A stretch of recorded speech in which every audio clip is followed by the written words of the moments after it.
Hoy nos acompaña Pedro Donoso, abogado, dirige la firma ICARE especializada en crisis comunicacionales y de reputación. Pamela León Andriuoli, analista y estratega en comunicación política. Y completa este panel Alejandro Zavala, consultor político y electoral, articulista del portal Primicias. Gracias por estar un nuevo domingo en Políticamente Correcto, su espacio de periodismo, análisis y conclusiones. Hoy vamos a leer el momento político por el que atraviesa el país. Si nos damos cuenta, el presidente Daniel Noboa ha gobernado ya 7 meses y le esperan otros 7 más para llegar a las elecciones generales de febrero de 2025, donde se supone pondrá a consideración su permanencia en el poder. Entonces estamos ya en la mitad efectiva de un mandato que empieza a lidiar con diversas crisis y presiones. Por lo que antes de empezar con el debate, cabe trazarse una hipótesis. ¿Un desgaste de Noboa amplía la baraja electoral? Claudia, empezamos contigo. En efecto, Carlos, en los 7 meses y unos cuantos días más que nos separan de las elecciones generales de 2025, el presidente Daniel Noboa, si es que opta por la reelección, tendrá que lidiar con una doble crisis. Partamos de la primera, es decir, los aprietos externos. Por ejemplo, la inseguridad, los estados de excepción se han agotado como figura. Y tras la ilusión con la que se manejó la consulta popular, los ciudadanos ya exigen resultados sobre las 9 preguntas que recibieron el sí. El despliegue de las Fuerzas Armadas no ha frenado los delitos. También está el desastre eléctrico. Hay apagones porque no llueve y también porque llueve en exceso. Las líneas de transmisión son vulnerables y el país está a 4 meses de cumplir un año de racionamientos frecuentes. Otro escollo es del fiscal. Para este 2024 se proyecta un déficit de casi $5.000 millones y atrasos por un monto similar a los GATS, proveedores y servidores, así como un alto gasto público incontrolable. Para equilibrar las finanzas, Noboa aumentó el IVA en 3 puntos y acaba de eliminar el subsidio a las gasolinas, con los riesgos sociales que esto conlleva.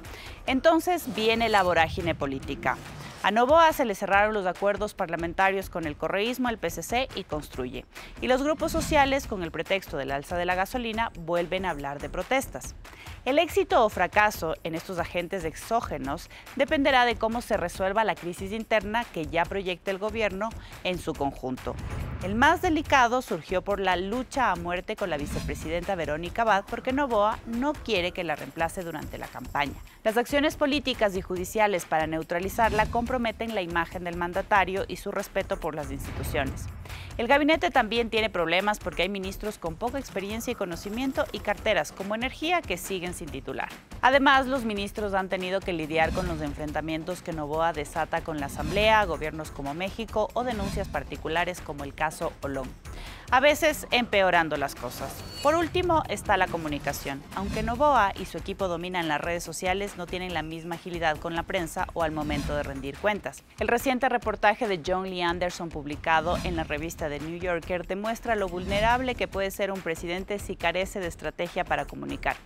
Vistas así las cosas, Carlos, ¿cuál de estas 2 crisis es más peligrosa para el presidente, la interna o la externa? Inicias el debate. Bien, muchas gracias, Claudia, por ese panorama, ese primer escenario, ese doble escenario que nos pones a discutir. Y empezamos con Alejandro Zavala. Muy buenos días. ¿Cuál es la crisis más importante que este momento tiene Noboa y por qué? Hola Carlos, buenos días. Un placer compartir el panel con Pedro y con Pamela. Somos grandes amigos y colegas. Bueno, yo creo que definitivamente la interna, y te lo voy a explicar por qué. Porque la forma de hacer plataforma política que tienen los políticos tradicionales de aquí en el Ecuador han perdido todo el norte. O sea, yo creo que cuando la Asamblea, por ejemplo, estaba articulando con el Ejecutivo, tenía 62% de popularidad. Una cosa increíble que nunca tuvo. Acordémonos que la anterior se fue con el 96% de rechazo, Carlos. Entonces, esta forma de hacer plataforma política, de ponerle zancadillas, de bastardear el juicio político, amenazando a todo el mundo cuando es una herramienta legítima de control político, y estas formas equivocadas han hecho que Noboa no le entren las balas prácticamente, porque tiene una oposición que no está entendiendo, no está comprendiendo el electorado. O sea, pero todo este arrinconamiento que se ve en la Asamblea no le afecta al presidente. Para nada, aquí están las cifras. Esta es la última encuesta de Click Report, 53%. Y si tú no crees en Click, puedes creer en Comunicaliza, que tiene 58%, en la otra que tiene 53%, etcétera. realmente yo creo que todas estas cosas se quedan muy arriba en un círculo rojo y no trascienden al grueso de la ciudadanía. Vamos ahí. Pero Donoso, ¿es verdad la crisis interna o la crisis externa? ¿Qué pesa más este momento? Bueno, buenos días, gracias por la invitación, un gusto estar con ustedes. Creo que finalmente las dos crisis, pero lo que dice Alejandro es fundamental. Es decir, el Ecuador está viviendo ahorita un fenómeno que es tan difícil de leer porque las cifras, digamos, no representan lo que se está viviendo, ¿no? Vamos a las del humor social, que, digamos, es lo que a mí más me llama la atención, ¿no? En promedio, de acuerdo a perfiles de opinión, el 2023 del humor social, es decir, el pesimismo, estuvo casi en 90%. 9 de cada 10 ecuatorianos se sentían pesimistas del presente. Yeah. Hoy, frente a la crisis que se está viviendo, ¿no es cierto?, el pesimismo dice lo contrario. Es decir, entre marzo y mayo, de acuerdo a perfiles de opinión, ha caído 7 puntos y se ubica en 54.12% de pesimismo. ¿Qué quiero decir ¿Hay menos con esto? pesimismo que hace 2 meses? Hay menos pesimismo que el año anterior, Ya, bueno, ¿no es cierto? pero... Hay más pesimismo que hace 2 meses, pero el 54% de pesimismo, viviendo lo que vivimos, finalmente es profundamente asombroso, porque no se ha resuelto absolutamente nada. Pero el pesimismo le está creciendo a Noboa. Está creciendo en un grado muy pequeñito frente a la realidad. ¿Frente a qué realidad? Por ejemplo, Expreso publica y el Extra publica que en el Ecuador cada 4 horas secuestran una persona, ¿no? Es decir, estamos viendo que el 37%, por ejemplo, del trabajo infantil ha crecido. Es decir, la crisis no está resuelta, la crisis empeora, pero eso no se refleja finalmente en los cuantitativos ni en el humor social. ¿Y por qué es este fenómeno? ¿La gente está agotada de ser pesimista y están ciegamente apoyando este proyecto? ¿Podría ser eso una lectura? Los que intentamos analizar, finalmente tenemos un montón de hipótesis, no tenemos una respuesta concreta, pero creo que tiene que ver mucho con lo que primero dice Alejandro, es decir, esta incapacidad de la oposición de convertirse en útil finalmente, ¿no? Es decir, yo creo que la palabra mágica ahorita para el sector, para todos los sectores sociales, gremiales, políticos, es la utilidad, ¿no? Sin embargo, no tiene una oposición que le pueda posicionar, valga la redundancia, ¿no es cierto?, los errores que está cometiendo, pero además que sobresalen, ¿no es cierto?, lo que está viviendo el país finalmente, la crisis económica, la crisis social, etcétera. Ahora, yo creo que ahí hay un fenómeno bien interesante que hay que analizar, que es la comparación, ¿no es cierto?, me puedo arriesgar a hacerlo, la comparación del Correa del 2006 con el Noboa finalmente del 2024. ¿Todavía se puede comparar esas dos? Yo creo que sí, y te voy a decir en 3 ámbitos, ¿no es cierto? Porque finalmente Noboa llega y no tiene una oposición y puede mermar de una posmuerte cruzada. Correa en el 2006 llegó y mermó de un fuera todos, por ejemplo, ¿no? Criticamos muchísimo la forma de comunicar de Noboa, ¿no? Es decir, nos escandalizamos finalmente porque dio un informe a la Nación de 27 minutos que no cala y lo calificamos con el viejo manual, pero quizás el viejo manual no es lo que nos ayuda a entender ahora, ¿no? Y en ese sentido, Pamela León, buenos días. A ver, tenemos una crisis de apagones, y se nota que hay un acumulado de negligencias dentro del gobierno que o no comunican bien o se les va de las manos manejar apagones. Tenemos el desacierto de las declaraciones que da la revista The New Yorker, que puede llegar a un grupo muy cercano de la población, pero desnuda un montón de problemas internos en la forma en la que Noboa está gobernando. Y cuando la Asamblea hace de eso un espacio de reclamo, de reproches a Noboa, todos dicen la Asamblea se equivoca y Noboa no se equivoca. ¿Por qué? Primero que hay que entender lo que dice el reglamento. El reglamento tiene 4 puntos claros. Primero es una expresión de rechazo. Segundo, se exhorta al presidente a que pida disculpas. Lo siguiente es que la Asamblea asume el rol de también generar este tipo de disculpas desde la institucionalidad para legitimar este tipo de posiciones. Pero yo lo que diría ahí, Carlos, es que pienso que más bien lo que sucede es que los voceros que tiene en este momento el presidente no están disciplinados.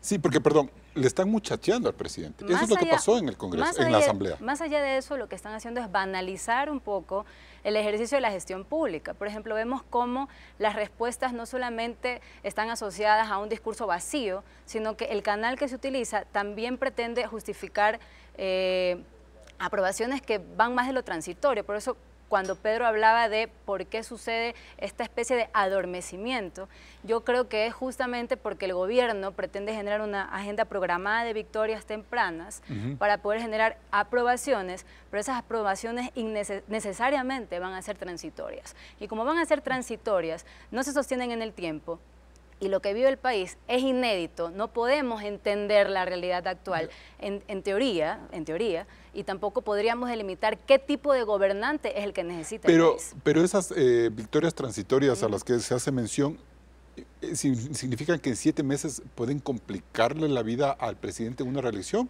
¿O es lo que hay, es el candidato más fuerte, como dice Esteban Torres, y todo el mundo le odia porque es imbatible? El problema es la oposición y los candidatos que están en la cola. Por ejemplo, en este momento vemos a una oposición que genera un discurso responsivo, absolutamente reaccionario a las líneas gruesas del gobierno central. Ya. ¿Eso qué quiere decir? Que no hay una oposición que genera un discurso programático que viene desde las propias bases, por decirlo de alguna manera. Topic lo hizo en un principio, pero ya en este momento empieza a generar una postura de contradictor. Te había interrumpido, Alejandro, hace un momento. Entonces, un poco me parece que lo que estamos hablando ahora le va a permitir que Noboa siga durmiéndose en los laureles. Es decir, haga lo que quiere, igual el pueblo le sigue optimista más o menos. Yo como Pedro he tratado también de plantear algunas hipótesis y he tratado de plantear mis hipótesis desde los datos duros, desde la investigación, digamos, para no hacer una cosa de opinión ni de simpatía o antipatía. Y mira este dato, es impresionante. O sea, una de las cosas de Noboa que es impresionante, cuando le preguntan a la gente si es que la situación personal suya mejorará, el 75% dice que mejorará. O sea, es increíble, le tienen fe. Y la segunda, perdón. Pero Francis Romero dice que el ecuatoriano históricamente es optimista. Sí, pero bueno, pero no sé si sea solo por Noboa. en la situación que está el país. Y la otra, déjame decirte la segunda parte. Cuando yo le pregunté a Álvaro Marchante de Comunicaliza, oye, ¿tienes estudios quali? Porque estos son números cuanti. Sí. Vamos a los quali, vamos a la calidad de las respuestas. Me dijo, hay dos cosas que le admiran al presidente del pueblo ecuatoriano. La una, que toma decisiones en contraposición de un gobierno que supuestamente, mira, lo de declarar el conflicto armado interno, lo de la Embajada de México, lo de eliminar los subsidios, toma decisiones. Y la segunda y más importante es que no tiene miedo de tomar decisiones. O sea, le ven a una persona que está tomando decisiones complicadas, complejas, pero las toma, Bien, no tiene miedo de hacerlo. Nos quedamos con esta idea, nos vamos a un primer corte comercial, seguimos aquí en Políticamente Correcto. Hacemos un primer corte en el debate de Políticamente Correcto y regresamos enseguida con más del análisis. Si Noboa se debilita, ¿se amplía la baraja electoral? No se desconecte.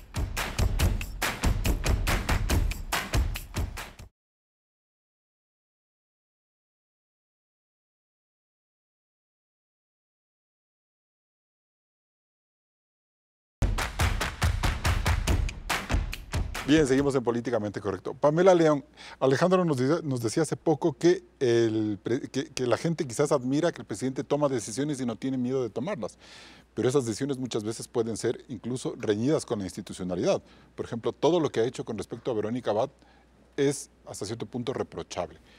¿Qué significa eso? Es decir, Noboa puede seguir apostando como un juego con decisiones que pueden ser muy arriesgadas, pero que finalmente le perjudiquen, ¿o debe ya empezar a tener un discurso para la adversidad?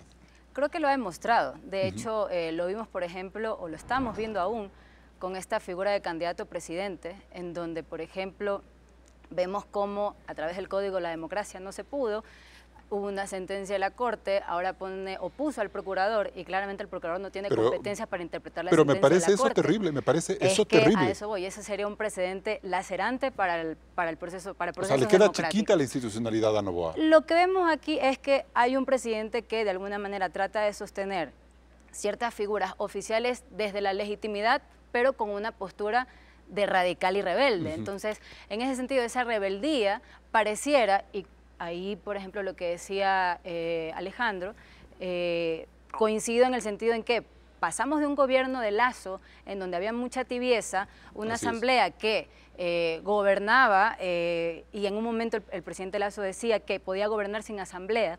Entonces, todo este tipo de situaciones de tibieza y de adormecimiento, podríamos decirlo, de la gestión pública, generan un revés abismal de lo que vemos con Noboa. Por ejemplo, me parece que con el presidente Lasso, solo con 2 años de gobierno, teníamos cerca de 20 estados de excepción, con Lenín Moreno otros 20 más, de repente viene un 111 que irrumpe en el número, pero ahora, y creo que ahí va también tu pregunta, vemos cómo estas condiciones de radicalidad pueden empezar a estirarse y a romperse. ¿Por qué? Porque ya la Corte anuló 2 estados de excepción que considera inconstitucionales. Entonces, en ese sentido, hay un peso institucional que aún podría llegar a generar una especie de cortina o de frente que no le van a dejar hacer lo que quiera el presidente. Pedro, a mí me parece que incluso, no sé, que Noboa incluso ha perdido más el control en la Asamblea que el propio Lasso por todo lo que está ocurriendo, incluso hasta por esta reforma constitucional que reduce la capacidad de la Asamblea de tener los votos para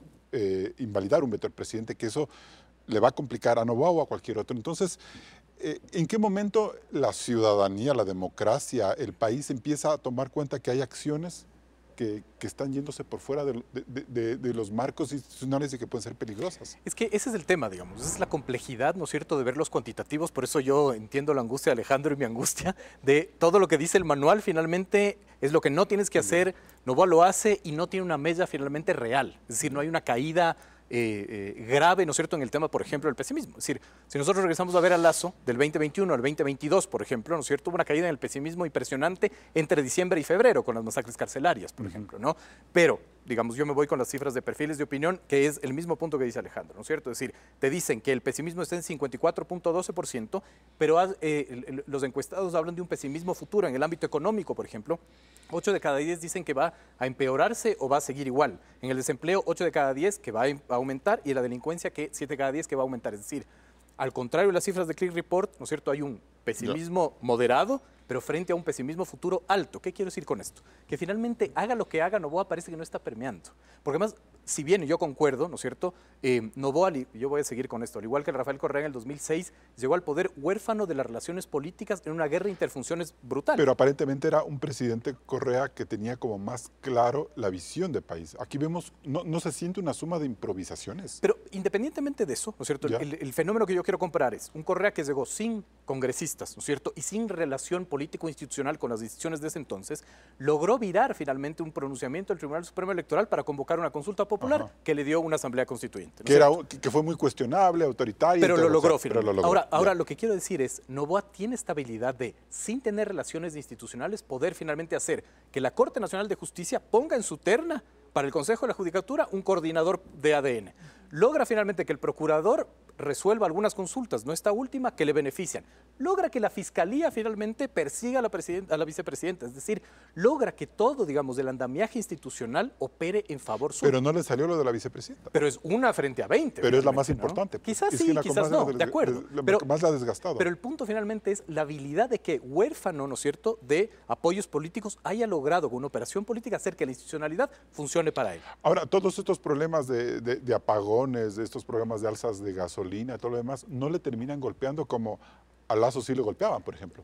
Cualquier cosa que decía, se le bajaba. El manual debería decir que sí, pero no funciona, no sucede. Las cifras están ahí, de acuerdo a perfiles de opinión, ¿no es cierto? 6 de cada 10 finalmente aprueban la valoración de Noboa, esta es en mayo, y de acuerdo a Click Report, un 53%. Es decir, ¿qué es lo que sucede? Yo creo que hay un desgaste muy ralentizado, muy a cuentagotas finalmente. Y yo sí creo que ahí la responsabilidad es de una palabra clave finalmente, que es la polarización, frente a esta incapacidad de la oposición de utilizar a la polarización como un argumento contrario. O sea, se equivocó la Asamblea esta semana al reprocharle a Noboa una cosa que no tiene mayor trascendencia para el país, o sea, no cambia el rumbo del país, como fue la entrevista al The New Yorker.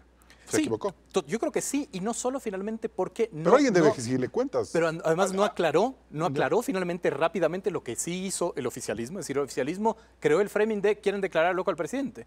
No tenía ni pies ni cabeza lo que y la víspera, la canciller había dicho, yo hablé con las embajadas y les dije que por favor no tomen a mal. Me pareció que fue una reacción constructiva. Sí, yo siento finalmente que la oposición no logra entender el timing político, pero sobre todo, aquí solo me va a tomar unos minutos, no logra entender la calidad de las polarizaciones. Paolo Moncagata, ¿no es cierto?, que es este académico ecuatoriano, acaba de sacar un paper súper interesante sobre polarización, ¿no? Y él, y con otros 3 autores más, ¿no es cierto?, y ellos desarrollan el tipo de polarizaciones. Una de las polarizaciones finalmente es la polarización ideológica y otra es la polarización cultural de afectos, digamos. Se puede decir una polarización afectiva, ¿no? Yo siento, por ejemplo, que el correísmo en sí mismo cree que hay que hacer oposición ideológica a un proyecto que no tiene ideología y ADN le responde, ¿no es cierto?, haciendo una polarización más afectiva, digamos. Entonces ahí no hay un encuentro. ¿Podemos pensar que podría en estos 7 meses, Alejandro, haber un punto de inflexión?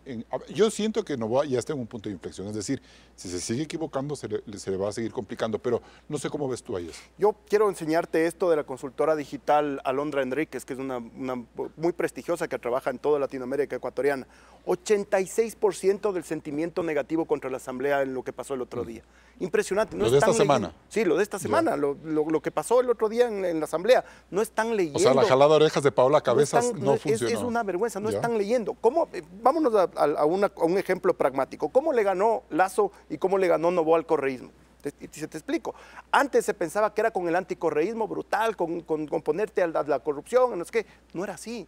Cuando vino Jaime Durán Barba en la segunda vuelta, le dijo, no es así, no, así no vas a ganar. Tienes que hacer el Ecuador del encuentro. Tienes que buscar votos donde nunca has tenido. Y de 19 llegó a 53 puntos porque entendió que un montón de gente ya no quería esta polarización. Leyó bien el momento. Lo mismo le pasó a Noboa. ¿Cómo le ganó a Andrés Arauz? Pues fácilmente. No fue por ningún lado de los extremos, no fue por los clivajes, fue por el medio, fue incluso autocalificándose de centro izquierda, con una gran campaña digital, con una estrategia digital. Es cuestión de que la oposición no está leyendo bien. Pero ahora tenemos un presidente que se ha enfrentado a todos los grupos, o sea, no tiene ya conexión ni con socialcristianos, ni con Construye, ni con el correísmo. Pero con una gran diferencia, Carlos. Ok, ¿cuál?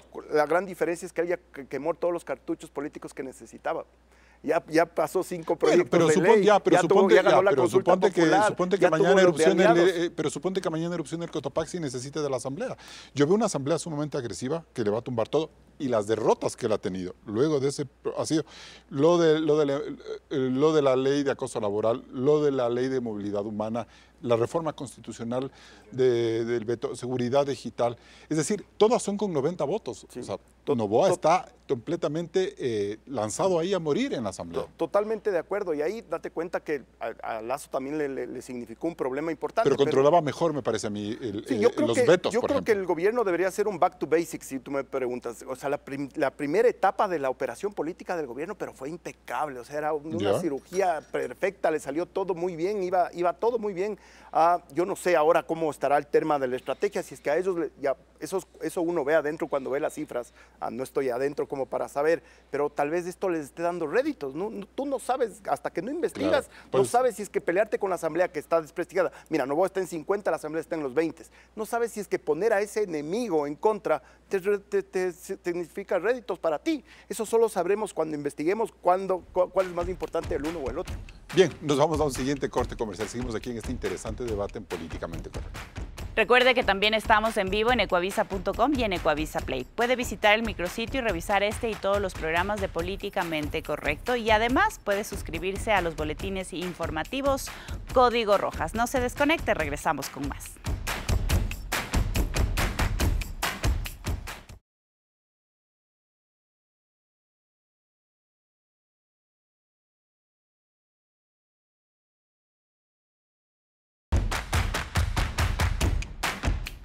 A medida que el gobierno se desgasta por el manejo de la administración pública, despierta el interés de personas y agrupaciones por entrar en la lid electoral.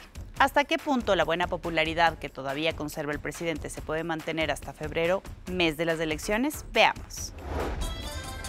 En estos 7 meses, distintas encuestas han mantenido al presidente Noboa con buenos números, un capital importante para que el gobierno piense en la reelección. Sin embargo, sus políticas económicas generan rechazo en sectores de oposición que ya levantan su plataforma electoral. Desde la izquierda extrema, el precandidato Leonidas Giza amenaza con movilizaciones, y aunque hace poco se distanció de otras organizaciones, ahora plantea un frente de unidad donde estén otros precandidatos como Pedro Granja, Jorge Escala y el correísmo. La Revolución Ciudadana también ha radicalizado sus críticas al gobierno y mide posibles opciones como Luisa González, Gustavo Yalc o Augusto Verduga. Quien tenga el guiño de Rafael Correa estará en la papeleta. En estos días, las 4 autoridades seccionales más importantes de esta corriente, Marcela Aguiñaga, Pavel Muñoz, Aquiles Álvarez y Paola Pavón, se muestran cercanos. Y de las buenas migas entre Aguiñaga, Noboa y la tía Isabel se habla poco. El Partido Social Cristiano sería el más perjudicado si Noboa se reelige porque comparten el mismo electorado. Por eso esta tienda tendrá candidato propio y Henry Kronfle es la opción. En Construye, la agrupación de María Paula Romo, que apoyó a Fernando Villavicencio, hay fiesta. Finalmente no los eliminaron, por lo que ahora deben buscar un candidato presidencial distante del correísmo y el novoísmo. ¿Henry Cucalón sería esa opción? Este ex asambleísta social cristiano y ex ministro de gobierno se muestra entusiasta. Está pendiente saber si se acercará a Construye o lo hará con Creo, el grupo de Guillermo Lasso. Finalmente está la otra ala que apoyó a Fernando Villavicencio bajo la candidatura de Andrea González, pero hizo bien en recibir el apoyo del gutierrismo.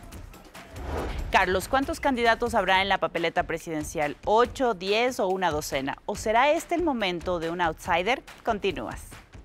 Gracias, Claudia. Pedro Donoso, un poco lo que nos dice Claudia, ¿hay músculo electoral que le haga calor a Noboa este momento con todo lo que hemos visto?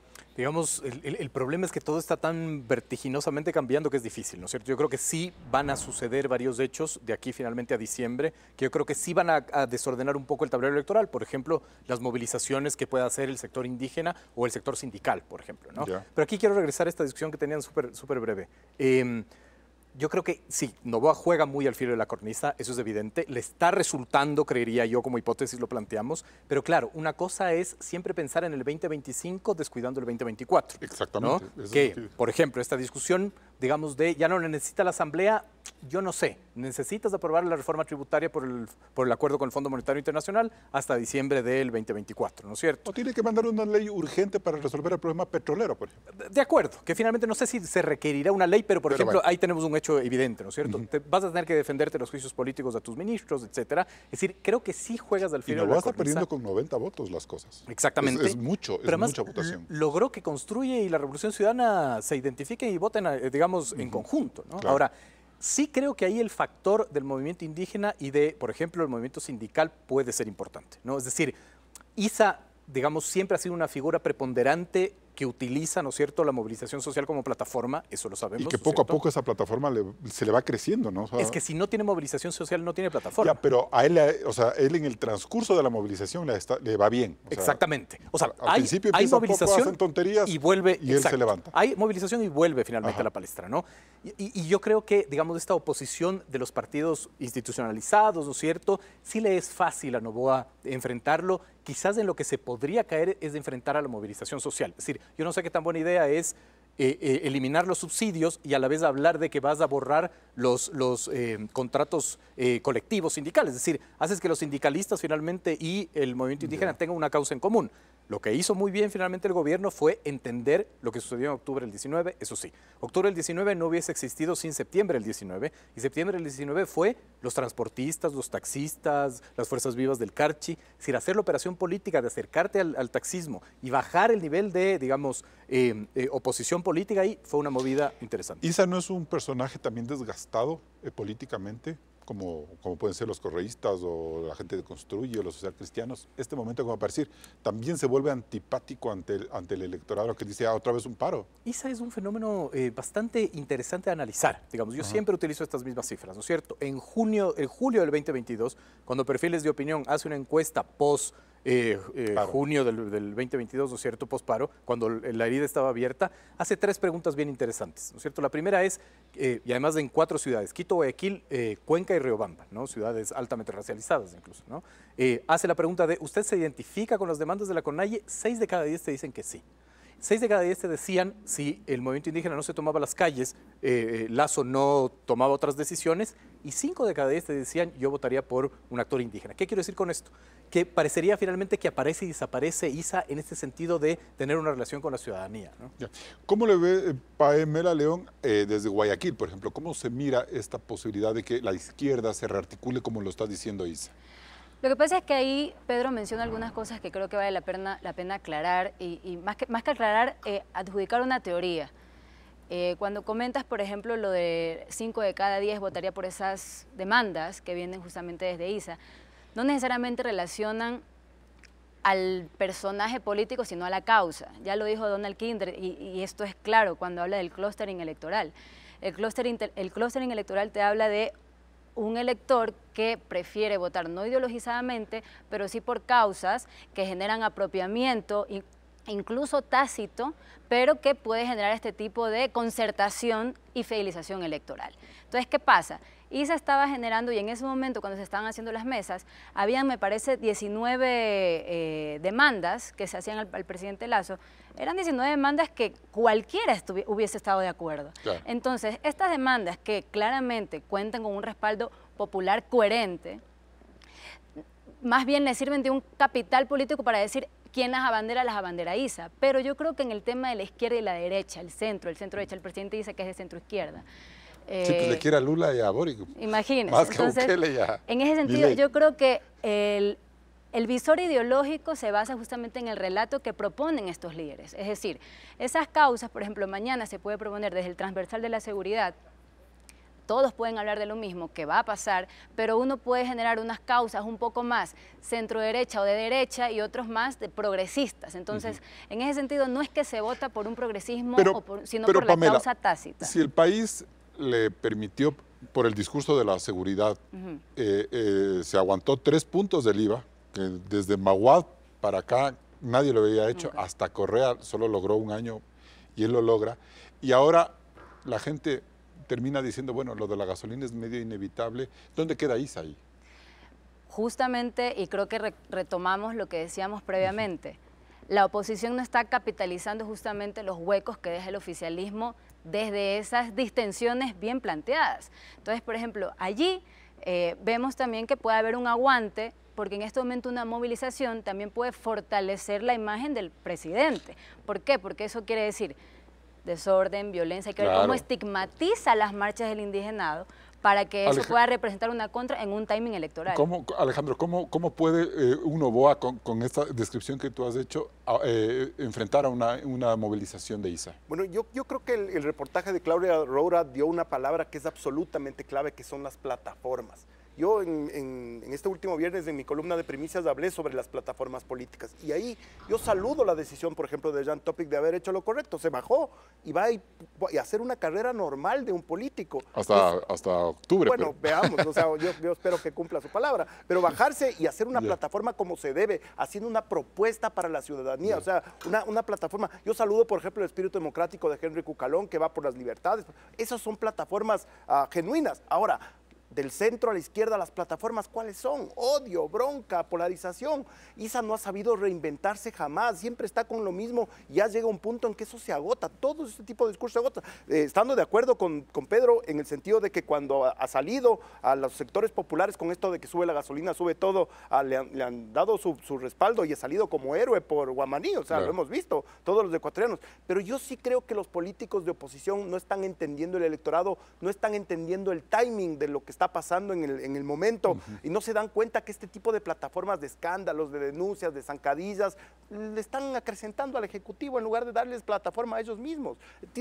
No escogen la plataforma adecuada, la plataforma que escogió Noboa, por ejemplo, fue la ganadora. Y por percibir esta suerte de debilidad que ahora pueden sentir estos grupos de oposición, es que es lógico o comprensible que ahora Isa diga, unámonos toda la izquierda, incluido del correísmo. Es que, Carlos, esto es un fenómeno interesantísimo que no había pasado en mucho tiempo. Por fin del centro a la izquierda se le están atreviendo al correísmo.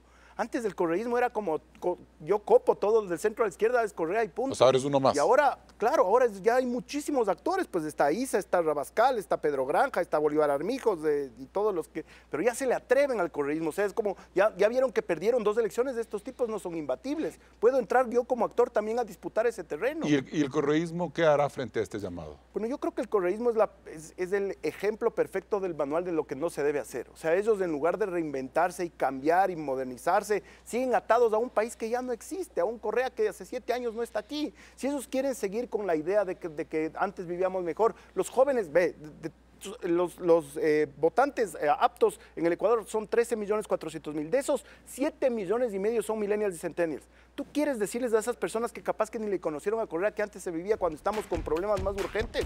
No lo van a hacer. Correa es un dinosaurio que ya no se comunica como se comunica ahora. Simplemente van a morir. Nos vamos a un nuevo corte comercial. Seguimos aquí en Políticamente Correcto. Hacemos una nueva pausa en Políticamente Correcto y al volver seguimos con el análisis. Si Noboa se debilita, ¿se amplía la baraja electoral? No se desconecte de la señal de Coavisa.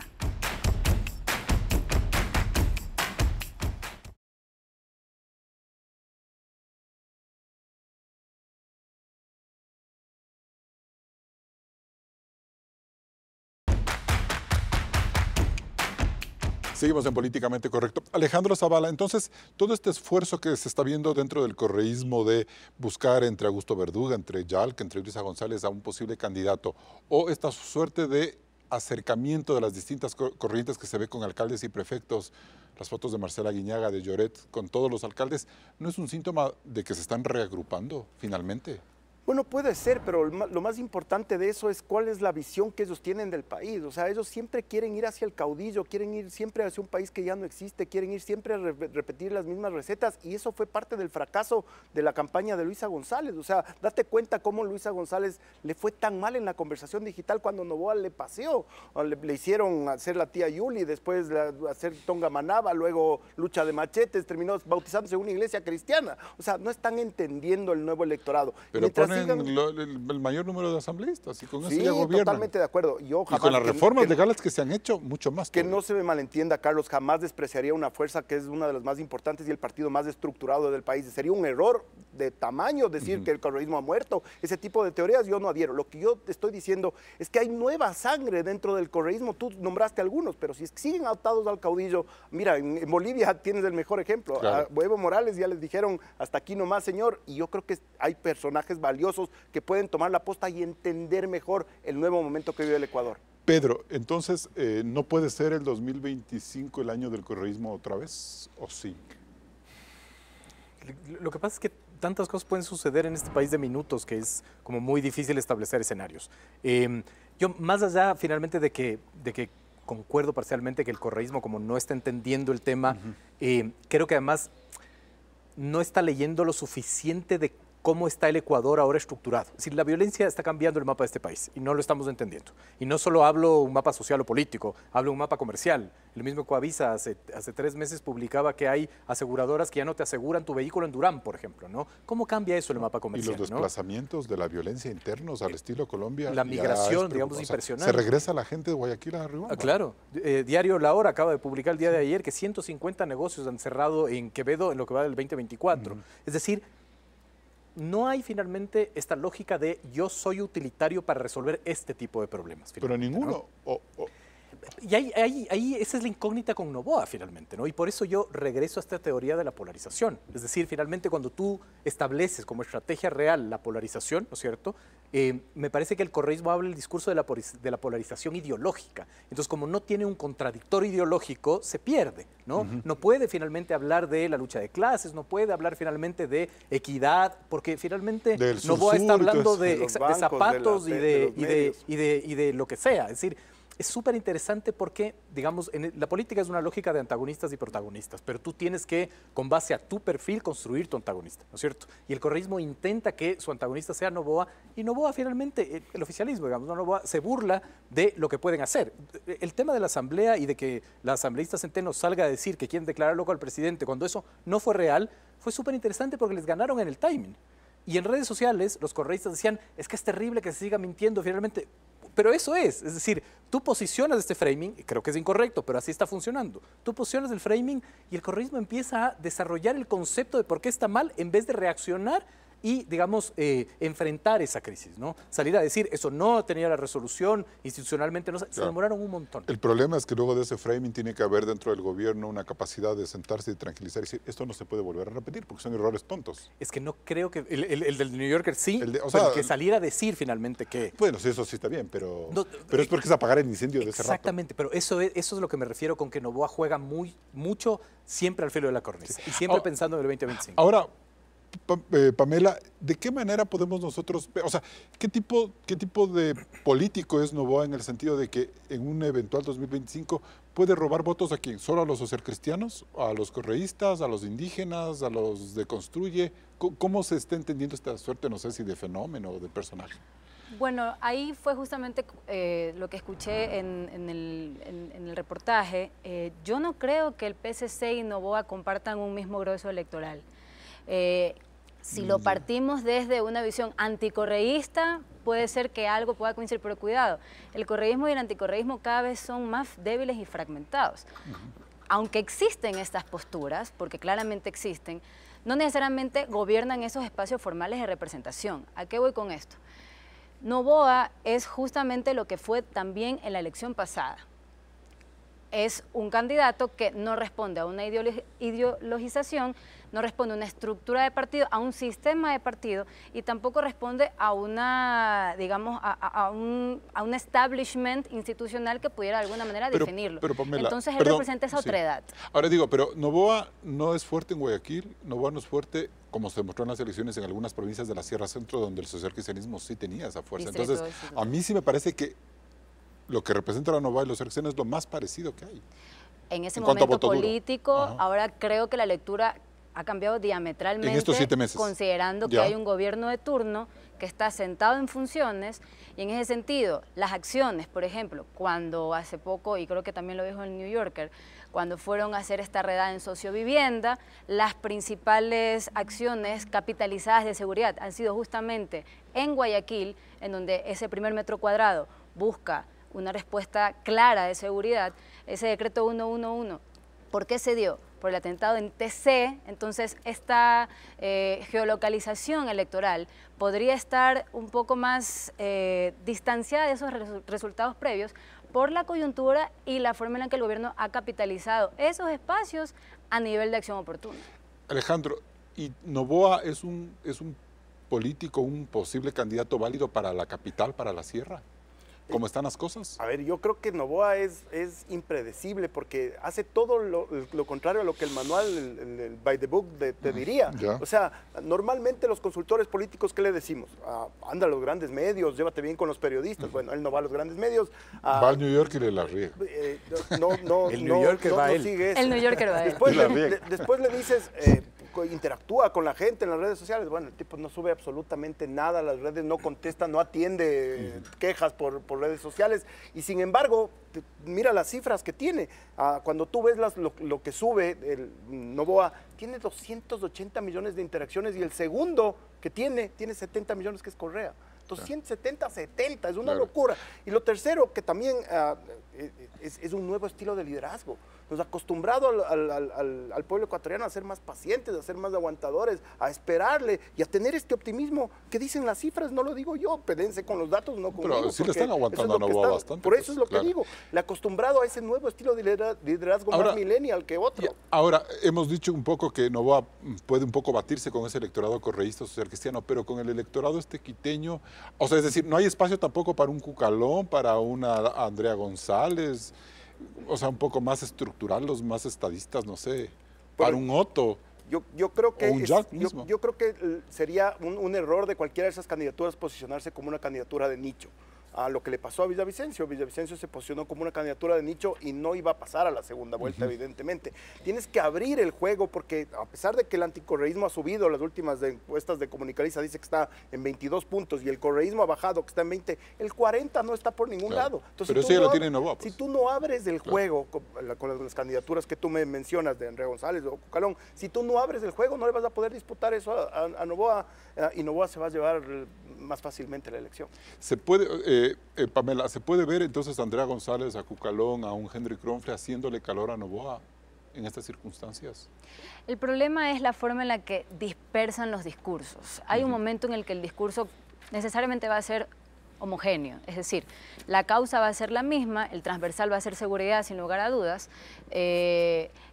Por ejemplo, lo que sí hay que ver es cómo esos opositores toman las interpretaciones, por ejemplo, de las acciones actuales del gobierno, es decir, cómo se va a pronunciar Andrea Nader sobre el tema de los subsidios, cómo lo hará Isa, cómo lo hará Cucalón, partiendo de que ellos tres, por ejemplo, parten de un panorama político interesante, considerando que Cucalón estuvo en gobierno, Andrea perteneció o estuvo en una dupla altamente anticorreísta y ahora hay un metamorfoseo de esa visión y ahora vemos a un Isa que seguramente podría haberse pronunciado sobre el tema. Yo creo que las tácticas que está generando el gobierno son los que van a generar los pesos y contrapesos en respuesta de la oposición. Ahora, y en estos 7 meses, para cerrar brevemente, Pedro, en estos 7 meses Noboa tiene que dar resultados y exhibirlos. Evidentemente. Pero con apagones, Pero ya resoluciones, digamos. Es decir, yo creo que ya el electorado no se va a quedar en toma de decisiones, sino en hay un punto de inflexión ahorita. Sí, pero yo sí quiero hablar solo del tema electoral, solo un ratito, digamos. Creo que el análisis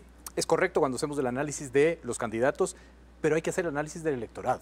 Y yo, de los pocos estudios que he visto que logran establecer arquetipos del electorado, es Clima Social después de la segunda vuelta del 2023, y él te plantea 4 arquetipos muy interesantes, ¿cierto? Obviamente entra en el juego de el correísmo y el anticorreísmo, pero ahí habla de un arquetipo de votante antisistema y de un arquetipo de votante apolítico, que son la mayoría, digamos, de acuerdo a este estudio, ¿no? Y tienen características, digamos, interesantes. El antisistema está más ligado finalmente a un anticorreísmo, ¿verdad? Pero igual, digamos, tiene un rechazo generalizado, y el apolítico tiene un rechazo generalizado y no se ubica en ninguno de los dos. Bien, nos vamos a un siguiente corte comercial, entonces volvemos con las conclusiones.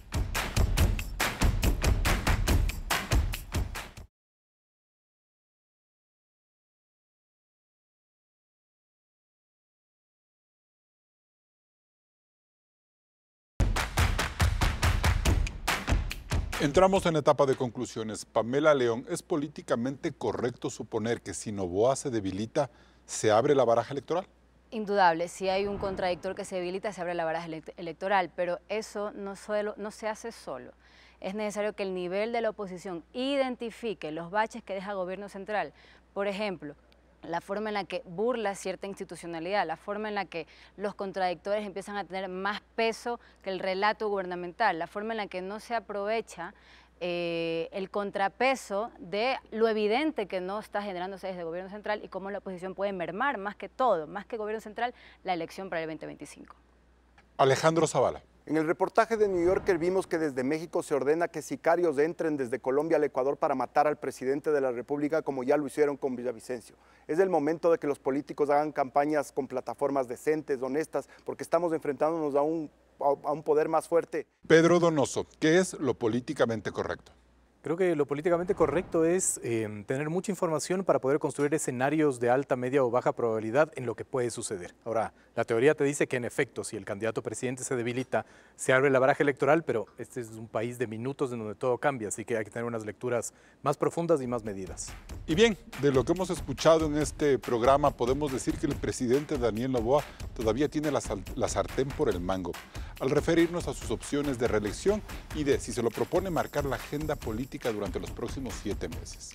No obstante, me parece que él y su gobierno han llegado a un punto de inflexión, donde la velocidad de su desgaste será cada vez mayor en la medida en que no se corrijan los gravísimos errores que se cometen en Carondelet por la falta de estrategia y método a la hora de gestionar la política todos los días y de pensar que la comunicación solo es buscar algunos likes en Instagram y en TikTok. La seriedad en el ejercicio del poder, la transparencia con las audiencias y los ciudadanos y el estricto respeto institucional son valores que no riñen con los golpes de efecto que se pretenden dar desde la nueva política. A la vista está que por excluirlos se han cometido desaciertos estrepitosos en las últimas semanas. ¿Será que se dan cuenta de ello? Hasta el próximo programa. Con estas reflexiones cerramos este debate de Políticamente Correcto. Recuerde que puede escucharnos en Spotify en la lista de reproducción. Nosotros nos volvemos a encontrar el siguiente domingo. Manténgase con la señal de Coavisa.